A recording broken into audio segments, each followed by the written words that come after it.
বিসমিল্লাহির রহমানির রহিম। পরম করুণাময় অসীম দয়ালু আল্লাহর নামে শুরু করছি। হে সত্যের সন্ধানী পথিক, আজ আমরা পবিত্র কোরআনের একটি অত্যন্ত রহস্যময় সূরা কুরাইশের এমন এক ব্যাখ্যা নিয়ে আলোচনা করব যা আপনার অন্তরের চোখ খুলে দেবে। এই ব্যাখ্যা সাধারণ কোনো তফসির নয়, বরং এটি মাওলা আলী আলাইহিসসালামের নুরানি হেদায়াত এবং রুহানি দর্শনের আলোকে প্রস্তুত করা হয়েছে। আমি অনুরোধ করব, এই ভিডিওটি দেখার সময় আপনারা দুনিয়াবী সমস্ত চিন্তা থেকে মুক্ত হয়ে মুরাকাবার হালতে অর্থাৎ গভীর ধ্যানের সাথে প্রতিটি কথা অনুভব করার চেষ্টা করুন, কারণ এই সূরার গভীরে লুকিয়ে আছে নফসের পবিত্রতা এবং আল্লাহর সাথে মিলনের গোপন পথ। মনোযোগ দিয়ে শুনুন, হয়তো এই 10 মিনিট আপনার জীবনের মোড় ঘুরিয়ে দিতে পারে। প্রথম আয়াত, লিইলাফি কুরাইশ, কুরাইশদের আসক্তির কারণে। মাওলা আলী আলাইহিসসালাম এই আয়াতের রুহানি প্রেক্ষাপটে বলেছেন, কুরাইশ বলতে এখানে কেবল একটি গোত্রকে বোঝানো হয়নি, বরং এটি সেই আত্মাকে নির্দেশ করে যা মহান রবের ইশকের সন্ধানে সর্বদা ধাবমান। রেফারেন্স: এই বাণীর গূঢ় অর্থ পাওয়া যায় নাহাজুল বালাগা খণ্ড 1 পৃষ্ঠা 182 আধ্যাত্মিক বায়ানে। এই আয়াতের গভীরে মাওলা আলী আমাদের শেখাচ্ছেন যে মানুষের অন্তর বা রূহ যখন আল্লাহর প্রেমে অভ্যস্ত হয়ে যায়, তখন তার অবস্থা হয় কুরাইশদের মতো নিরাপদ। কুরাইশরা যেমন কাবাঘরের সেবক হওয়ার কারণে বিশেষ মর্যাদা পেয়েছিল, আপনার রূহ যদি আল্লাহর স্মরণে আসক্ত হয় তবে আপনিও এক বিশেষ মর্যাদায় ভূষিত হবেন। এখানে আসক্তি মানে হলো ইশক। যখন কোনো মুমিনের রূহ আল্লাহর সাথে পরিচিত হয়, তখন তার দুনিয়াবী সমস্ত ভয় দূর হয়ে যায়।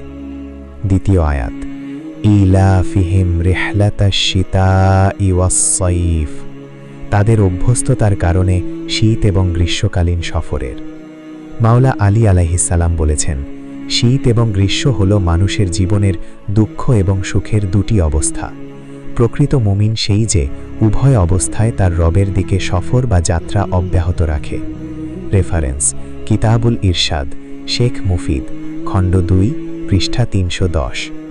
মাওলা আলীর এই দর্শনে শীতকাল হল নফসের কঠিন সময় বা পরীক্ষার সময়, আর গ্রীষ্মকাল হল সচ্ছলতা বা আনন্দের সময়। রুহানি জগতের যাত্রীকে এই দুই বিপরীত অবস্থার মধ্য দিয়ে আল্লাহর দিকে এগিয়ে যেতে হয়।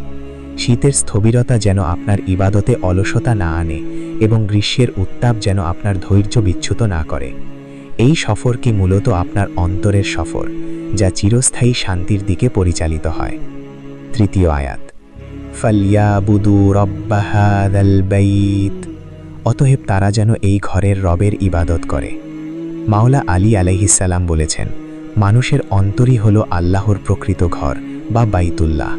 সুতরাং বাইরের কাবার ইবাদতের পাশাপাশি তোমার ভেতরের কাবার মালিকের আনুগত্য করো। রেফারেন্স: শারহুল গুরারুল হিকাম, খণ্ড 4 পৃষ্ঠা 214। এই আয়াতে মাওলা আলীর ব্যাখ্যা অত্যন্ত গভীর। তিনি বুঝাতে চেয়েছেন যে কেবল মাটির ঘরের দিকে সেজদা করলেই ইবাদত পূর্ণ হয় না, যতক্ষণ না মানুষ তার অন্তরের মালিককে চিনতে পারে।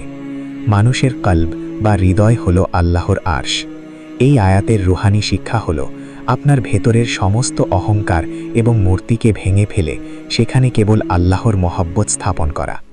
যখন আপনি আপনার অন্তরের রবের ইবাদত করবেন, তখন আপনার পুরো অস্তিত্বই একটি মসজিদে পরিণত হবে।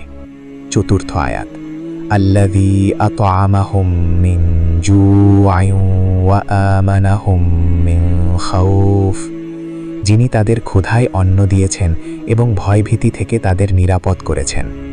মাওলা আলী আলাইহিসসালাম বলেছেন, আত্মার খাদ্য হল মারিফাত বা আল্লাহর পরিচয়, এবং আত্মার নিরাপত্তা হল তাকওয়া বা আল্লাহর ভালোবাসা মিশ্রিত ভয়।